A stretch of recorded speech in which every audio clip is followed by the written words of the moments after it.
Good morning. Welcome. One moment. Good morning and welcome to What Have I Just Read with Malcolm, with a press-ganged Anastasia. Good morning. And the jingle. Very good, Anastasia. Very good. Mike's out of a job. So we've read these two passages. We've read first of all the passage from Joseph's story. Have you been following this Joseph's story? Yes, I have. It's an absolutely amazing. And we're sort of getting to the denouement here, where that's a posh word. We're getting to that, and they're going back now to Joseph's father, to Jacob, and telling him that Joseph is alive. And I love that little line with him. I don't know whether you noticed it. Then it says, then he sent his brothers on their way, and as they were leaving, Joseph says to them, "Do not quarrel along the way." Yes, I also noticed that, and it was interesting to see, because he knows his family and he knows how things are, and they've done a lot of evil to him. And they were quarreling about him, weren't they? And they were quarreling about him, and so, but there is still room for forgiveness and room for acceptance and love of your own family or of. I also really like that the family here is the same as the nation, because this family is the nation of Israel, is it? Yeah. So it's the same idea. It's yes, within your nation, within your family, your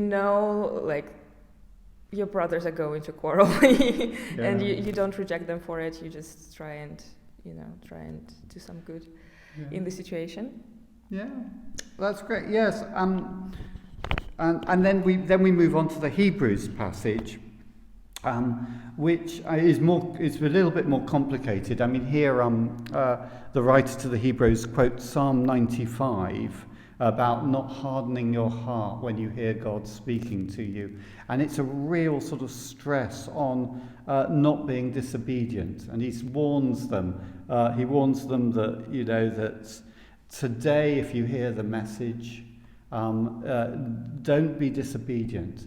And that's such an important message for us as well.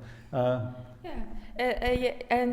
for a while, sometimes it's hard to put the words from the Bible together with a particular experience in life, and to understand what does it mean to be hard towards God's word.